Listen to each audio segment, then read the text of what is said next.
Hi and welcome to Daniela's Kitchen. Today I'm going to show you how to make kale chips. They are on the plan menu, but I make them all the time anyways, so I'm super excited that they are on the plan because they are super yummy. So first of all, go to the store and buy some kale. This is kale, not Swiss chard, like my husband got one time. Doesn't work the same. So this is kale. It's like super ruffly and hard. They have really thick stems, so what you want to do is take each stem and just rip off the leaves. Sometimes the whole thing comes off. So just rip off the leaves into like bite-sized pieces. Like this big, maybe, or a little bit bigger is cool. And I'm not throwing them into the sink, I'm throwing them into a sculabasta or a colander or a strainer or whatever you guys call it. And then we're going to wash them out. So grab your kale, rip it off into some nice big chunky pieces, wash it up, and then come back to me and I'll tell you what we do next. So I have been obsessed with kale chips for a very long time. I tried to make them once at my mom's house. That was the first time I tried. She thought I was nuts. The whole house smelled like seaweed. I don't quite understand why. And they tasted like burnt under the sea disgustingness. Then I tried them at my sister-in-law's house, and the oven was on for about 4 hours because we thought you had to dehydrate them. And they were mushy and they were disgusting. Again, they tasted like you were licking the bottom of the sea. So clearly we were doing something wrong. Then when I finally got my stove, I'm like, all right, I'm going to do it. I'm going to try again to make these infamous kale chips that my best friend raves about, and they're so delicious and so much better for you, and they're like stupid expensive in the store. So I tried again.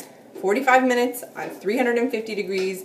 Spread them all out nice on a baking sheet with some parchment paper. Very little bit of oil. That was also one of the problems. We put way too much oil. Like just like a spray of oil. And some salt, some pepper, and a story. Put them in. 45 minutes later, bam! Best kale chips you've ever had in your entire life. Some of my cousins have even tried them. They said that they're so delicious. They were scared to actually try them, some of my younger cousins. But they did, and they like them. And I'm very happy that they do because it's a great alternative to regular chips. They're good for you. They taste good. They're good if you need like a little salty snack. They're super, super delicious, super healthy for you. And they're really easy to make. You can't make potato chips at home, but kale chips, you're like, I want something salty. Okay, in 45 minutes, I can have some kale chips. Woo! So here is the freshly washed kale. Delicious. I like to dry the kale out a little bit just with some paper towel so that way it doesn't get like soggy and gross when you mix it with the oil. For some reason, I found that if you dry it, it crisps much better and tastes super good. So just let it dry on some paper towel, or you can roll up the paper towel with the kale inside and just kind of like pat it dry. They don't need to be super dry, but a little bit drier than like just freshly washed would be good. We have our kale nice and dry. You're going to get a pan. You're going to put some, I don't know why it's sticking like that all funny, but you're going to get some parchment paper, put it on top so that way you don't really have to wash your pan, as well as it makes it nice and crispy. And you can dance to the lovely piano music. So you're just going to get your kale. You're going to spread it out on the pan with the parchment paper. Sometimes if you get a good bunch of kale, it might take up 2 sheets, like 2 baking sheets.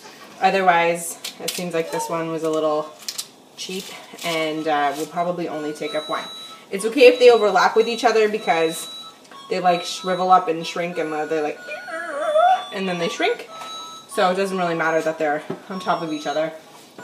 Just make sure that if you do put them on top of each other, that when you check them, maybe halfway through, just kind of spread them out, flip them around, and make sure that all of them have some seasoning and they all have enough space. So this is what it's going to look like. All spread out nice. Perfect. So now we're going to put the toppings on top. So I'm not going to put any salt because on the plan you're not really supposed to have any salt. So what we're going to do is we're going to put a little bit of oil and a little bit of pepper, and I will show you what to do. So here we go. Okay, so here's our kale. We're going to grab a little bit of oil. If you have a drizzler, that's even better. Here's my, oopsies, lovely drizzler from HomeSense. It's like $3. So you're just going to go ahead and drizzle. Like, it's like literally like 2 tablespoons, maybe not even that much, on top of the kale. If you're gonna add salt, you're gonna add a very little bit of salt, because they get like super salty, and the salty ones are like really crunchy and they taste disgusting. So that's the oil. We have some pepper, again, from Costco, because, you know, that's how we roll. So we're gonna sprinkle some pepper on.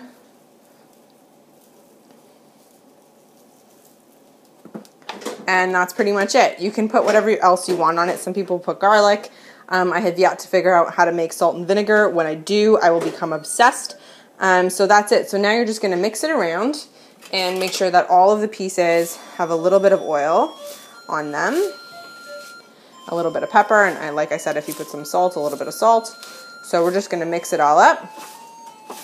Spread it all out again. Put it in the oven. My oven is on convection bake at 350. I'm going to leave it in there for about 45 minutes on my oven. On yours, it might take longer, might take less. But just keep checking them, because there's like a fine line. There's like a maybe 1 minute and 30-second fine line of they have gone crispy, they have gone soggy to crispy to perfect to burnt, and they taste like the bottom of the sea. So just keep checking them around the half-hour mark. I would say go in, flip it around, make sure everything looks good, and then you can check them again at 45 minutes. So we're going to put them in my stove. There it is, nice and hot. Put them in the middle. And just let them hang out. So it's still warming up. 3:30 right now, so I'm going to check them again around 4 o'clock. Just make sure they're doing good. And then check them again shortly after that. All right, put your kale chips in. Let's check them soon.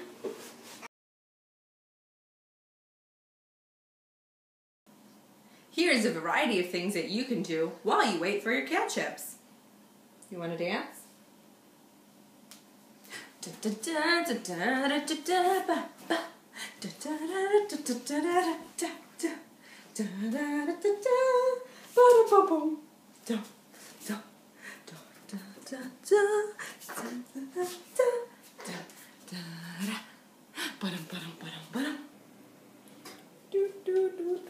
Goodbye. Elevator. Bing. My knees are cracking.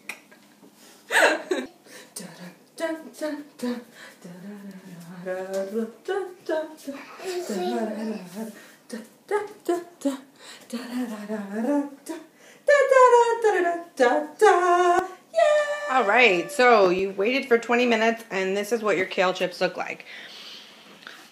Some are crispy and some are still soggy. So what you're going to do is you're going to mix them up. See how you can hear them? They're starting to get crunchy, which is great. So you're going to mix them up and flatten them out again. Make sure you get all of them. Okay. And you're going to flatten them out so that way they're more spread out now, because like I said, they shrunk. And then you're going to put them back in, and now would be the most crucial time to continue to check them. So I would say 5 more minutes, check them, see if they are all crunchy. If not 5 more minutes, then try another 5 more minutes. All right? Okay, so kale chips are done. It took exactly 32 minutes. I don't know why, but every time it seems to be different. Maybe because I only had 1 baking sheet in there this time as opposed to 2, which I usually have. The kale at this time of year is kind of like rank. So took that long. I took them out. They're ready to go. Here they are. Dun, dun, dun, dun. And they should sound like this. Nice and crispy, not burnt, just crispy and like ready to eat. So you can eat them. Go ahead. Another trick is if they do seem a little bit soggy nearing the end of the time that you're cooking them, or they're like 98% done, some are crispy, some are soggy, the best thing that I found to do is just turn off your oven and just leave them in there. You can leave them in there for as long as you want, and they'll just like dehydrate and get crunchy. Oh, time for me to go. So try it out. I hope you enjoy them. I hope they taste delicious. Send me some pictures. I'm super excited, and I'm super excited to eat them because I'm starving.